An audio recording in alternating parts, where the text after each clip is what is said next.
21세기 북수에서 출판한 한 권으로 끝내는 초등생활 대백과입니다. 현직 선생님으로 계시는 송재환 작가가 쓴 책인데요. 이분이 쓴 저서가 굉장히 화려합니다. 초등 1학년 공부 책 읽기가 전부다. 초등 1학년 수학을 잡아야 공부가 잡힌다. 초등 3학년 늘어난 교과 공부 어휘력으로 잡아라 등등등. 저희 큰애도 초등학교 3학년이지만 1, 2, 3학년 이렇게 그레이드를 나눠서 글을 쓴다는 게 굉장히 어려운 거라고 보는데 현직 선생님은 선생님이신가 봅니다. 아내가 자주 얘기를 해요. 애들 쥐잡듯 잡지 말고 좀 책을 좀 읽어라. 그래도 책을 읽으면 뭐 짧게는 며칠, 길게는 한 일주일 가지 않느냐. 책 속에 있는 육아 메시지를 읽고 애들을 좀 잘 길러봐라. 그래서 저는 육아책을 띄엄띄엄 빌려다 봅니다. 근데 육아책이 재밌는 게 이렇게 제목 보고 빌렸어요. 우리 애는 5살인데 육아책 전체는 다 3살짜리.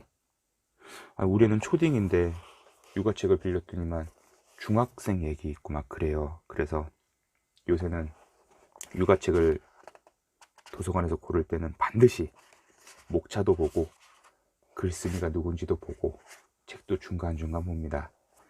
그 외에 우리가 특히 영화를 볼 때 그런 거 있잖아요. 결말을 다 알고 보는 사람들도 있더라고요. 간혹. 전 죽어도 깨어나도 대가리가 깨져도 이해를 못할 일인데 결말을 다 알면 못하러 영화를 봅니까?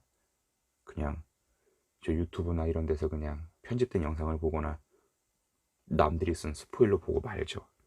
그래서 저는 사실 영화를 볼 때 작정하고 영화에 대한 정보를 일절 다루지 않은 상태로 영화를 봅니다. 간혹 약 빨고 보고 싶을 때는 영화에 대한 내용을 굉장히 다 파악하고 보는데 결과적으로는 영화에 대한 내용을 전혀 모르고 보는 게 가장 좋더라고요. 아무튼 그간의 시행착오 끝에 뭐 육아책 많이 봤어요. 좋은 부모가 되는 법. 참 말이 쉽지. 그 책을 쓴 사람들도 과연 그렇게 할까라는 궁극적인 의구심을 갖는데 오은영 선생님께서는 잘 하는 것 같다고 저는 감히 예상합니다. 그분의 책을 읽으면 이렇게 좀 뜬구름 잡는 표현이 없어서 참 좋아요. 직설적이죠. 명확해요. 자, 그래서 제가 지금 소개시켜드리는 이 책은 제목에서도 느끼시겠지만 초등생활 대백과라고 나옵니다. 목차 아주 아크로바틱합니다. 거의 뭐 이 책만 통달하면 우리의 끝장나는 거죠. 그리고 책은 또 재미있게도 성경 이야기, 맹자 이야기, 중국 학문이죠. 대학도 나오고 아무튼 별거 다 나옵니다. 이 대학이 무슨 서울대 이런 대학이 아닌 건 잘 알고 계시죠? 명심보감도 나오고. 아무튼 근데 읽다 보면 사실 좀 그래요. 이런 단행본 한 권에 아이들을 기르는 어떤 팁을 준다는 것 자체가 사실 좀 어불성설이거든요. 아이들이 사실 얼마나 다양합니까? 그리고 그 다양한 아이들을 물론 이 선생님께서야 좋은 마음으로 하시는 거지만 어떻게 또 정리를 하고 그렇습니까? 피카소가 그랬대잖아요. 모든 아이들은 예술가이지만 성장을 하면서 사회가, 세상이, 그리고 어른들이 그 아이들의 예술성을 뺏는다고. 큰애가 제법 좋아해서 미술학원을 조금 보냈었어요. 어렸을 때. 결국 그림 그리는 법을 배워왔죠. 그래서 크고 작은 대회에서 상도 한두 번 받았는데 물론 뭐 아빠가 된 입장에서 되게 기분은 좋은데 결국 그런 미술 대회나 음악의 콩쿠르 대회들도 정해진 규칙에 의해서 가장 잘 연주하는 사람들이 당선되는 거라 좀 씁쓸함은 있습니다. 그렇다고 모든 아이들이 피카소처럼 그림을 그리면 안 되겠죠. 고흐도 있어야 될 거고 밀레도 있어야 될 거고. 하지만 예술이라는 장르의 가장 큰 매력은 정답이 없다는 거잖아요. 좀 흔들려도 좋은 사진이 될 수 있고 음이 이탈돼도 부르는 사람의 진심이 담겨있다면 좋은 노래이죠.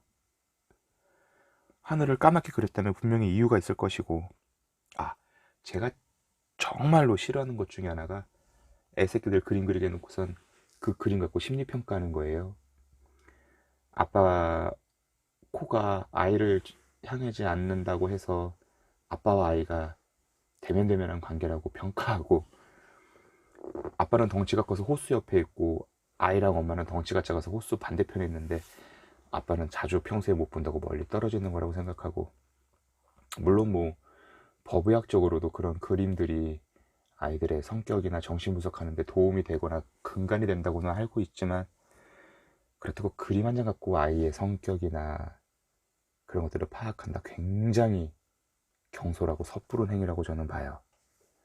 물론 아이가 그린 여러 장의 그림과 아이가 그 그림을 그리면서 행동했던 것들이 사진이든 음성이든 텍스트든 축적이 된 것들을 종합적으로 본다면 모를까, 야, 진짜 그림 한 장으로 이 아이와 이 가정의 어떻게 해치됐는지를 낱낱이 고발한다는 것 자체는 무리라고 봅니다.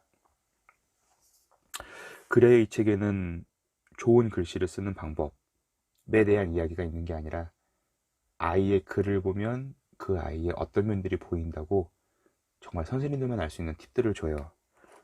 제가 지금 조금 전에 막 책을 끝냈는데, 이제 초딩 3학년이 돼서 그래도 학교도 제법 방구나 좀 끼는 큰애에게는 좋은 책이구나 라는 생각도 들었고, 형 덕분에 또래에 비해서 조금 빠른, 학습 능력이 빠른 둘째에게도 재밌는 책이 되겠구나 싶습니다. 책에 이렇게 읽다 보니까 중반부에 초등학생이 들으면 좋은 생활습관과 공부습관 20가지라는 영역이 있어요. 이 책은 이걸 소개시켜 드리는 게 가장 좋을 것 같고, 각 항목에 대한 제 의견도 좀 덧붙여 보려고 합니다. 먼저 생활습관 10가지. 일찍 자고 일찍 일어나기. 굉장히 중요해요. 하루에 똑같이 8시간을 잔다 그래도 일찍 자고 일찍 일어나는 8시간이 중요하지, 늦게 자고 늦게 일어나는 8시간은 굉장히 안 좋아요. 잘 씻고 양치질 잘하기, 골고루 먹기, 인사 잘하기, 자리 정리정돈하기. 이 정리정돈하는 거 저는 정말 중요하다고 보거든요. 공부를 아무리 잘하는데 정리정돈을 안 한다? 못한다? 저는 없을 것 같아요. 이해력이 좋고 어휘력도 좋고 상황 판단이 좋은 아이가 정리정돈을 못한다? 아닐 것 같아요. 내가 쓴 연필은 원래 있던 자리, 책가방 미리미리 정리하고, 설사 어떤 작업이나 그림을 그리면서 주변이 어질러져 있어도 그 행동들이 다 끝나면 다시 정리하는, 정확히 마감하는 그 행동의 반복이 저는 굉장히 중요하다고 봐요. 고운말 쓰기, 자기 물건 잘 간수하기, 지각하지 않기. 8번째, 이 지각하지 않기도 저는 중요하다고 보는데, 뭐 자랑도 아니지만 저는 초중고 대학교를 통틀어 한 번도 지각을 해본 적이 없어요. 일찍 자고 일찍 일어나서 아침 잘 먹고 미리 정리해 놓은 책가방을 들고 제 시간에 학교를 가면 되는 일이죠.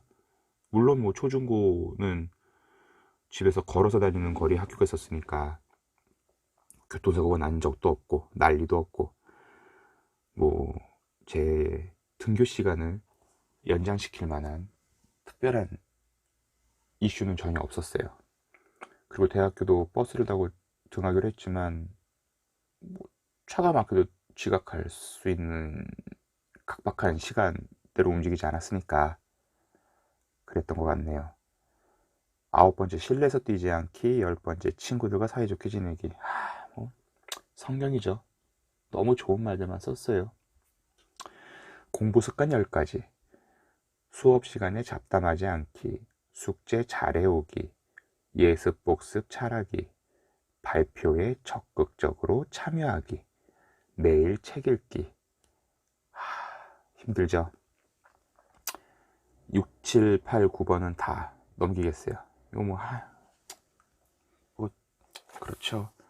그리고 마지막, 모르는 것을 스스로 알고자 노력하기. 이거 되게 중요한 것 같아요. 왜 지금 학생들은 어떤지 모르겠는데 저 때만 해도 수업 시간 내 질문을 한다? 막 애들이 막 눈치 주죠. 쟤 뭐야? 재수없어. 뭐야? 막 지금 애들로 치면 관종이죠, 관종. 선생님들도 대부분 좋아하는 분들도 있지만 또 싫어하는 분들도 있어요. 빨리 수업 끝내고 나가서 담배 빨아야 되는데 질문한다고 막.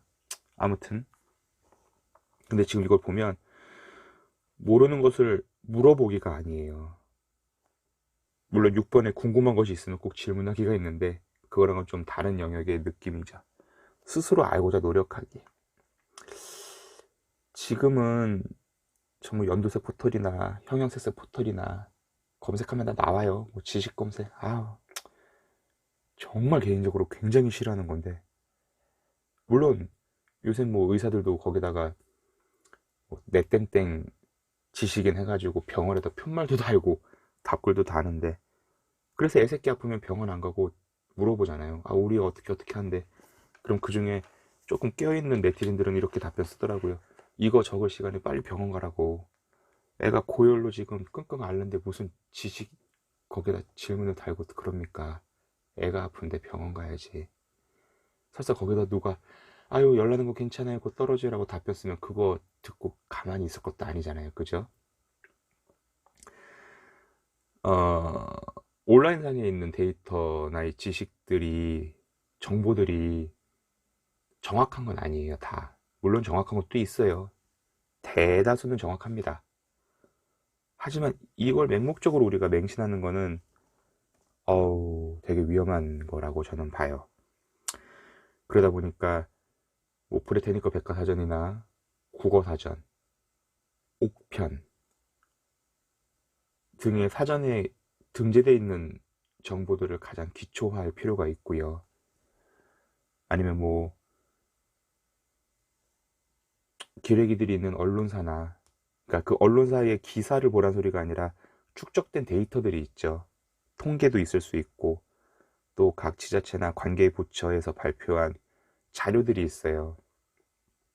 물론 뭐 그 와중에 가장 손쉽게 접할 수 있는 게 책일 거고요. 단행본일 수도 있고 일종의 시리즈, 뭐 Y 시리즈라던가 먼 나라 이웃 나라 같은 책도 있겠죠. 물론 그 안에서도 어떤 사상이나 혹은 뭐 언변의 결은 달라질 수 있겠지만, 초등학생들이 궁금해하는 정보의 결과를 얻는 데 있어서는 앞서 말한 사전, 어떤 검증된 기관에서 발표한 데이터, 그리고 도서관의 책들이면 충분할 거라고 저는 봅니다.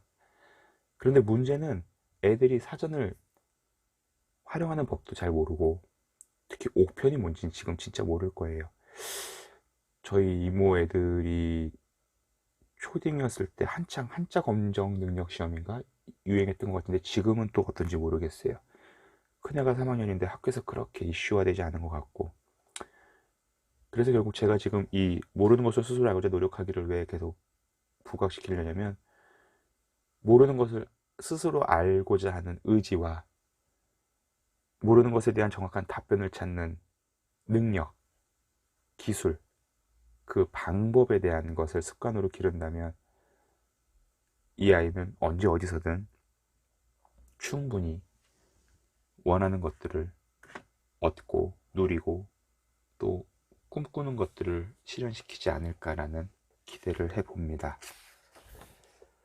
솔직히 돌이켜보면 초등학교 6년 기억이나 납니까? 그냥 훅훅 지나갑니다. 중학교, 고등학교 쎄빠지게 공부하고 대학 갔더니 술 처먹고 연애하고 또 군대도 갔다 오고 부모님 쫄르고 알바해서 모은 돈으로 유럽 여행 갔다 오고 뭐 그런 거죠. 다 사실 인생 순식간이죠.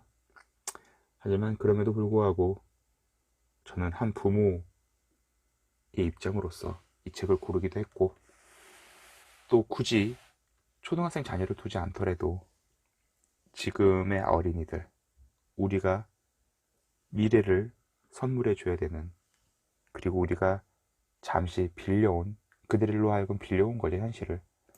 그래서 그들에게 대해 조금이나마 이해가 필요하다면 이런 책도 한 번쯤 읽어보면 좋지 않을까 싶습니다. 상대방을 알아간다는 것, 그리고 나와 상대의 입장을 바꾸는 역지사지의 마음만이 우리의 세상을 더 풍요롭게 만드는 근간이 아닌가 싶습니다.